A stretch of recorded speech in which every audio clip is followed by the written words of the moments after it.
আজকের গল্প অরণ্যে, কাহিনী বিভূতিভূষণ বন্দ্যোপাধ্যায়, গল্প পাঠে এবং সমগ্র পরিচালনায় আমি শুভাশিস। বেশি দিনের কথা নয়, গত ফাল্গুন মাসের কথা। দোলের ছুটিতে গালুড়ি বেড়াতে গিয়েছিলাম। প্রসঙ্গক্রমে বলি যে সিংভূম জেলার এই অঞ্চলে আমি অনেকবার গিয়েছি এবং এখানে আমার কয়েকটি বন্ধু বাড়িও করেছেন ছুটি ছাটাতে গিয়ে কিছুদিন যাপন করবার জন্য। গালুটি ক্ষুদ্র গ্রাম। এ থেকে 4-5 মাইল দূরে দূরে সব দিকেই পাহাড়ি শ্রেণী ও জঙ্গল। দক্ষিণ পশ্চিমে সুবর্ণরেখার ওপারে সিদ্ধেশ্বর ও ধনঝরি শৈলমালা, তার ওদিকে তামা পাহাড় নামে এক অনুচ্চ পাহাড়। এখানে কয়েক বছর পূর্বে একটা তামার খনি ছিল। কোম্পানি ফেল হওয়াতে ঘর বাড়ি, কারখানা, চিমনি, ম্যানেজারের বাংলো সবই পড়ে আছে, মানুষজন নেই। জায়গাটার নাম রাখা মাইন্স। এই নামে একটা রেল স্টেশন আছে 1.5 মাইল দূরে। রাখা মাইন্স এবং তার আশেপাশে ঘন জঙ্গল ও পাহাড়, মাঝে সাঁওতালি বন্য গ্রাম। এইসব বনে হস্তি আছে, শঙ্খচূড় সাপ আছে, ভাল্লুক তো আছেই। এই জঙ্গলে যখন তখন চলাফেরা করা বিপজ্জনক। বন্দুক না নিয়ে কখনোই যাওয়া উচিত নয়। এই পরিত্যক্ত নির্জন স্থানে একটা ভগ্ন খড়ের বাংলোতে এক মাদ্রাজি কবিরাজ থাকতেন। তার সঙ্গে বেশ আলাপ হয়েছিল।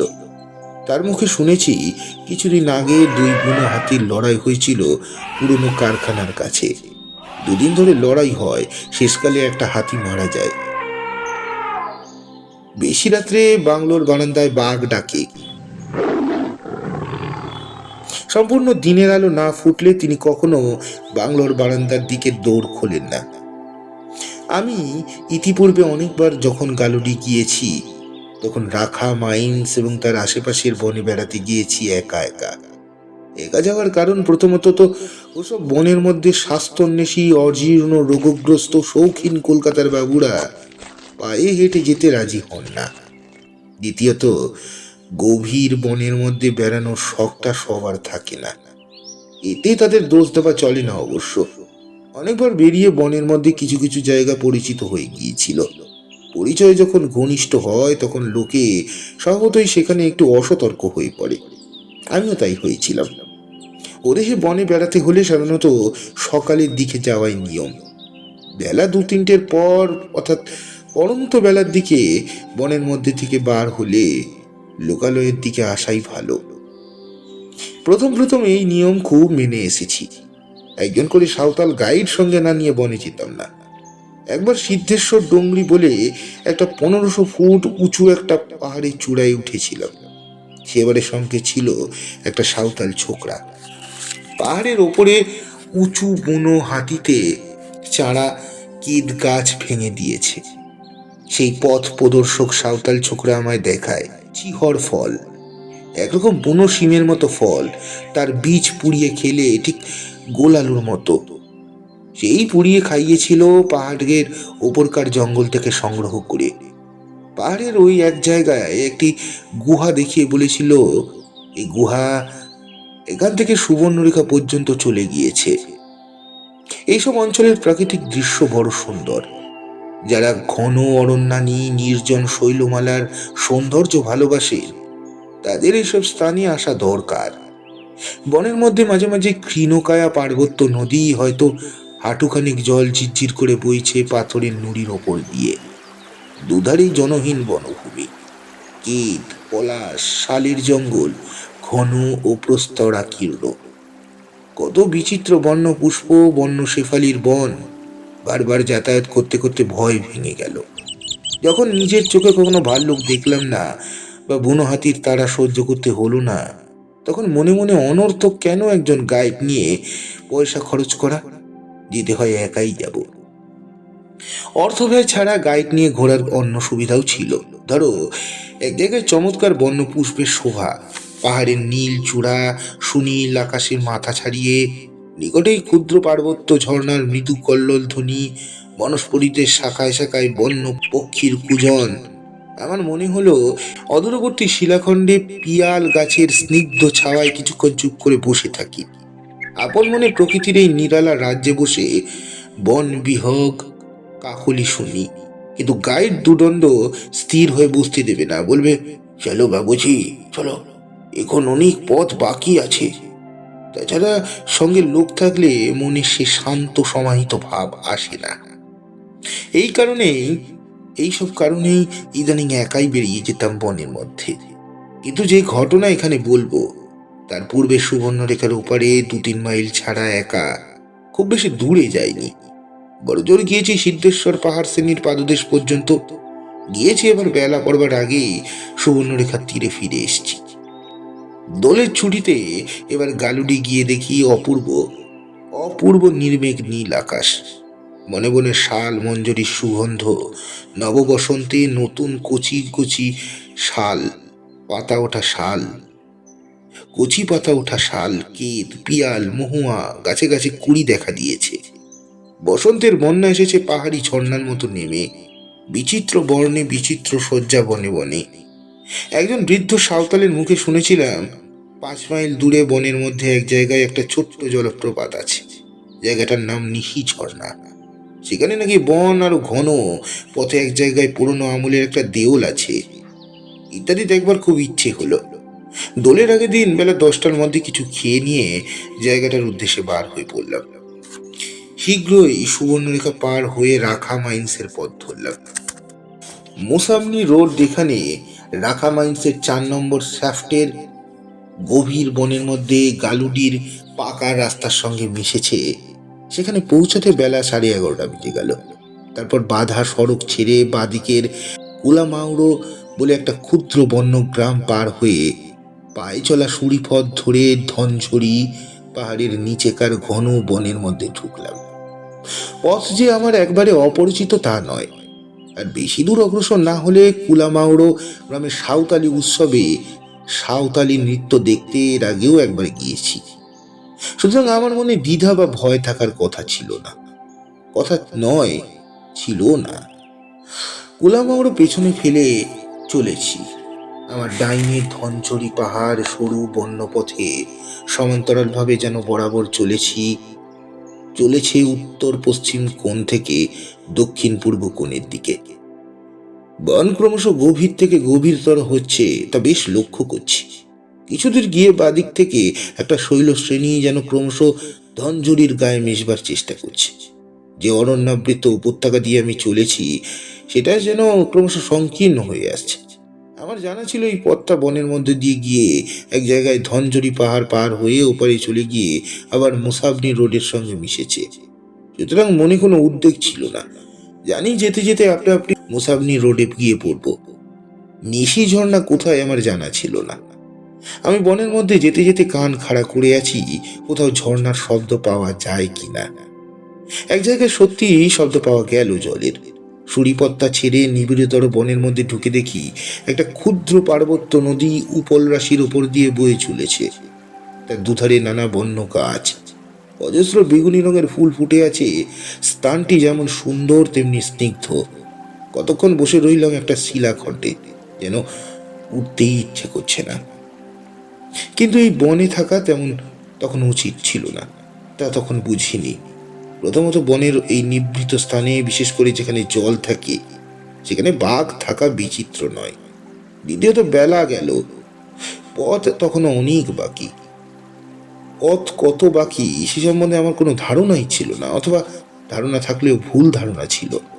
যখন আবার সুড়িপথটা উঠলাম তখন বেলা বেশ পড়ে এসছে। বনের এই অংশের শোভা অবর্ণনীয়। প্রথম বসন্তে কত কি ফনের ফুল গাছের মাথা আলো করে রেখেছে। ধনঝড়ির নীল সানুদেশ একদিকে খাড়া হয়ে উঠেছে ডাইনে, শাল মঞ্জুরির সুবাসে উপত্যকার বাতাস নিবিড় হয়ে উঠেছে। বেলা পড়ার সঙ্গে সঙ্গে যে গন্ধটি যেন আরো বাড়ছে। কতক্ষণ অন্যমনে চলেছি, সুড়িপথটা যে কখন হারিয়ে গেছে খেয়াল করিনি। হঠাৎ দেখি আমার সামনে ধনঝড়ি পাহাড়ের খুব উঁচু একটা অংশ। সেখানে পাহাড় টপকে উপরে যাওয়ার কোনো উপায় নেই, পথও নেই। স্থানটি সম্পূর্ণ জনমানবহীন। সেই কুলমাউড়ো গ্রাম ছাড়িয়ে এসে আর লোকালয় চোখে পড়েনি। বেলাও পড়েছে, একটু ব্যস্ত হয়ে পড়লাম। তাছাড়া সুড়িপথটাই বা গেল কোথায়? বনের মধ্যে ব্যস্ত হয়ে পথ খুঁজতে গিয়ে আরো গভীর বনের মধ্যে গিয়ে ঢুকলাম। এদিকে সূর্য হেলে পড়েছে। এই বনের মধ্যে আর বেশিক্ষণ দেরি করা উচিত হবে বলে মনে হয় না। ভাবলাম আর নিশ্চয়তা দেখে দরকার নেই, এবার যে পথে এসেছি সেই পথেই ফিরি। কিন্তু পথ কোথায়? সে পথ ক্রমেই এমন সব জায়গার মধ্যে দিয়ে যাচ্ছি সেখান দিয়ে আসবার সময় আসিনি, তা বুঝতে পারলাম বেশ। বনের মধ্যে দিগ্ভ্রান্ত হওয়া খুবই সহজ, বিশেষ করে এই ধরনের নিবিড় বনের মধ্যে। কিন্তু আমি জানি ধনজরি উত্তর পশ্চিম কোণ থেকে দক্ষিণ পূর্ব কোণের দিকে বিস্তৃত, বিশেষত সূর্য যখন এখনো আকাশে দেখা যাচ্ছে। এখন দিক ভুলের সম্ভাবনা অন্তত নেই, এই একটা ভরসা ছিল মনে। কিন্তু ভরসাই রয়ে গেল শেষ পর্যন্ত, কোনো কাজে এলো না। সূর্য ক্রমে পাহাড়ের আড়ালে অস্ত চলে গেল, ছায়া ঘনিয়ে এলো বনে। যদিও সামনে জ্যোৎস্না রাত্রি, তবু এই ঘন জঙ্গলের মধ্যে একা রাত্রি কাটানো সম্ভাবনায় বিশেষ পুলকিত হয়ে উঠলাম না। হঠাৎ মনে হলো ঝড় ধনঝড়ির পাহাড়ের ওপারই তো মুসাফরি রোড, পাটা যদি কোনো রকমের টপকাতে পারি, এখনো রাত হয়নি, লোকালয়ে পৌঁছাতে পারবো। নতুবা ঘনমান সন্ধ্যার অস্পষ্ট আলো অন্ধকারে যতই জঙ্গলের মধ্যে ঘুরবো ততই সম্পূর্ণরূপে পথভ্রষ্ট হয়ে পড়তে হবে। এক জায়গায় মনে হলো এই ধনঝড়ি একটু নিচু হয়েছে। এই ধরনের নিচু খাস দিয়ে আমার জানা পথ চলা সুড়িপথটা গেছে, ঘন চুলের মধ্যে চেরা শীতির মতো। পার্বত্য পথের কোনো চিহ্নই দেখছি না কোন দিকে। তবু এই অপেক্ষাকৃত নিচু থাক টপকে ধনঝড়ির ওপরে যাওয়া খুব কঠিন হবে বলে মনে হয় না। জুতো খুলে হাতে নিলাম। পাহাড়ের কিছু দূর উঠে গিয়ে দেখি নিচে বনের মধ্যে যতটা অন্ধকার ততটা নয়। জ্যোৎস্না উঠল, জ্যোৎস্না ফুটবে ভালো। প্রথমে খানিকটা উঠে ভুল মনে হলো, ভুল ভুল জায়গা দিয়ে পার হচ্ছে। এখান দিয়ে কখনো কেউ পাহাড় পার হয়নি। যেমন বড় বড় চাই তেমনি কাঁটা গাছ, খালি পায়ে ধারালো পাথরের ওপর দিয়ে চলতে গিয়ে যে বিষম কষ্ট, অথচ পায়ে জুতো দিয়ে চলাও যায় না। পাহাড়ের উপরে উঠে গেলাম দিব্যি। তারপরে এক জায়গায় গিয়ে দেখি সামনে একটা খাড়াই, দুরারোহ পাহাড় দেওয়ালের মতো উঠেছে। বড় বড় গাছের শিকড় ঝুলছে, যেন জলের তোড়ে নদীর পাড় ভেঙেছে। পর্বতরোহণকারী নই, সেই খাড়া উত্তঙ্গ পাহাড়ের দেওয়াল বেয়ে ওঠা আমার পক্ষে সম্পূর্ণ অসম্ভব। এদিক ওদিক চেয়ে দেখি একটা প্রকাণ্ড মসৃণ শিলা আড়াআড়িভাবে শোয়ানো। সেখানে সেখানে উচ্চতায় অন্তত 20-22 হাত আর চওড়ায় 20-30 হাত হবে। এই ধরনের পাথরকে এদেশে রাগ বলে। রাগ পার হওয়া বিপজ্জনক, কারণ হাত পা দিয়ে ধরবার এতে কিচ্ছু থাকে না। তবে এখানে অন্তত 60 ডিগ্রি কোণ করে হেলে আছে বলে ফর্সা হলো। এই একমাত্র পথে পাহাড়ের ওপরের দিকে ওঠা চলবে এখন। জুতো যখন পায়ে নেই, এইরকম একরকম 4 পায়ে হামাগুড়ি দিয়ে রাগ পার হয়ে উপরে উঠলাম। তারপরে ওঠার বিশেষ কষ্ট নেই, শুধু শুধু অর্জুন আর শুষ্ক নিষ্পত্র শিব বৃক্ষের জঙ্গল। বাঁকা চাঁদের আলো এসে শিব বৃক্ষের দুধের মতো সাদা ধবধবে গুড়ির গায়ে পড়েছে, কারণ তখন প্রদোষের ঈষৎ অন্ধকার কেটে জ্যোৎস্না ফুটেছে। এক জায়গায় ওপর দিকে মনে হলো যেন গাছে আগুন লেগে ধোঁয়া বেরোচ্ছে। কৌতূহল হলো অত্যন্ত, আপনি আপনি গাছে কি করে আগুন লাগবে? তারপর উঠে দেখি সত্যি এক জায়গায় মোটা শেকড়ের গা দিয়ে ধোঁয়া বেরোচ্ছে। তবে কিভাবে আগুন লাগলো শেকড়ে তা আজও বলতে পারি না। তখন আমি অনেকখানি ওপরে উঠে গেছি। নিম্নের উপত্যকা, গাছপালার মাথায় কোকড়া চুল কাফরিদের মতো দেখাচ্ছে। চাঁদের আলো মানে নিবিড় অন্ধকার উপত্যকার মধ্যে এতটুকু ঢোকেনি, উপর থেকে ঘন কালো দেখাচ্ছে। আমি যেখানে দাঁড়িয়ে আছি সেখানে চারিদিকে ধনঝড়ির বিভিন্ন চূড়ার বনরাজির মাথায় মাথায় শুভ্র ঢেউ। সে জনমানবহীন শৈলমালার ঊর্ধ্ব সানুতে জ্যোৎস্না প্লাবিত শুক্লা চতুর্দশীর রাত্রির শোভা যে দেখেনি তাকে বলে বোঝানো যায় না। সে কি অপূর্ব ব্যাপার! একা যেন আমি পৃথিবীর ঊর্ধ্বে কোনো দেবলোকে বিচরণশীল আত্মা। আমার চোখের সম্মুখে যে দূর দৃশ্য সুদূরে প্রসারিত, কোনো পার্থিব চক্ষু কোনোদিন তা দর্শন করেনি। কিন্তু সেখান থেকে আমার মনে হলো আমি সম্পূর্ণ ভুল করেছি। হ্যাঁ, যেদিক থেকে পাহাড়ে উঠেছি সেদিক থেকে পাহাড় টপকানোর কোনো উপায় নেই। যতই উঠি ততই দেখি চোখের সামনে অর্জুন আর শিব বৃক্ষের সাদা সাদা সোজা গুড়িগুলো উঠে আছে, যেন স্বর্গে উঠেছে। অর্থাৎ পাহাড়ের শিখর দেশের তখনও পর্যন্ত পাত্তাই নেই। তাছাড়া ক্লান্ত হয়ে পড়েছি খুব। বুকের মধ্যে ঢিপ ঢিপ করে ঢেকির পার পড়ছে অতিরিক্ত শ্রমের ফলে। এই বন ভেঙে অতখানি পথ উঠে গেলে ওপারের ঢালু দিয়ে নামতে পারবো বলে মনে হলো না। তার চেয়ে যে পথে উঠেছি হাত পা ভেঙে মরার চেয়ে নিম্ন উপত্যকায় নেমে জ্যোৎস্নার আলোয় আবার পথ খুঁজি নয়। বিপদ এলো এতক্ষণে এই নামবার সময়। সম্পূর্ণ অপ্রত্যাশিতভাবে একবারে মৃত্যুর সম্মুখীন হতে হলো প্রায়। দুর্ঘটনা যখন আসে তখন এমনি অতর্কিতেই আসে। যতটা উঠেছিলাম জ্যোৎস্নার আলোতে একরকম ভাবে নেমে এসে সেই রাগখানার কাছে পৌঁছালাম। রাগ পার হয়ে গেলে উপত্যকার বেশি নিচে নাই। রাগ বেয়ে নামতে হবে, কারণ কারণ অন্যদিকে নামার উপায় নেই। অথচ রাগ এমন মসৃণ যে হাতে পায়ে আঁকড়াবার কিচ্ছু নেই। এ ধরনের পাথর বেয়ে বরং ওঠা সহজ, নামা অত্যন্ত কঠিন। তাড়াতাড়িতে আরেকটা ভুল করে বসলাম। উপর হয়ে না নেমে চিত হয়ে নামতে গেলাম। কারণ যাই হোক, খানিকটা নামলাম দিব্যি। তারপর পাথরখানায় উপর দিকে যেদিকের প্রান্তটা ধরেছি সেটা ছেড়ে গিয়ে সরসর করে খানিকটা নামলাম। তারপর পাথরের গায়ে এক জায়গায় একটা শুকনো পাতা জমে আছে, সেখানে পাথরের কোন খাজ আছে না ভেবে যেমনই পা দিয়েছি অমনি শুকনো পাতায় হুড় হুড় করে সরে গেল। আর সেই ঝুঁকে আমিও খানিকটা গড়িয়ে পড়ে গেলাম। অথচ পায়ে আটকাবার কোনো খোঁজ বা উঁচু জায়গা কিছুই খুঁজে পেলাম না। তখন আমার অবস্থা সঙ্গীন হয়ে উঠেছে। কোথাও কিছু ধরবার নেই। স্লেটের মতো মসৃণ পাথরখানার কোনো জায়গায় নেই। আমি চিত হয়ে সম্পূর্ণ অসহায় অবস্থায় তার উপর শুয়ে আছি আর আঙুল টিপে সামান্য কিছু ধরে আছি, যেটা ছেড়ে দিলেই নিচে গড়িয়ে পাথরের নুড়ির স্তূপের উপর গিয়ে পড়ব। সে পাথরের স্তূপ অন্তত 30 ফুট নিচে। তার উপর পড়লে তীক্ষ্ণ ধারালো অসমান প্রস্তরখণ্ডে বিষম আঘাত হতে হবে। তারপর হাত পা ভেঙে পড়ে থাকলে এই জনশূন্য পাহাড়ে কেই বা আমায় উদ্ধার করবে? এই অবস্থায় মৃত্যু ঘটা বিচিত্র কি! যখন আমি বুঝলাম আমি খুব বিপদগ্রস্ত, তখন হাতে পায়ে যেন আর বল নেই। আঙুল টিপে ধরবো কি, আঙুল যেন অবশ হয়ে আসছে। এইভাবে আর কিছুক্ষণ কাটলেই গড়িয়ে নিচে পড়ে যাব, সাংঘাতিক আহত হব। তখন মনে হলো উঠবার সময় পাথরখানার যে অংশ দিয়ে উঠিনি, কোন ঘেসে উঠেছিলাম, সেখানে নিচে অসমান শিলাধাপের মতো ছিল। তখন দিনের বেলা ছিল বলে দেখে শুনে উঠবার সুবিধা ছিল। এখন রাতে বিশেষ করে ওপরের দিক থেকে নামবার সময় অতটা বুঝতে পারিনি। উদ্ভ্রান্তের মতো চারিদিকে চাইলাম। জলের ডোবার পূর্ব মুহূর্তে মূর্যমান ব্যক্তি যেমন কোনো আশ্রয় খোঁজে তেমনি হঠাৎ নজরে পড়লো হাতখানেক দূরে একটা অর্জুন গাছের শিকড়।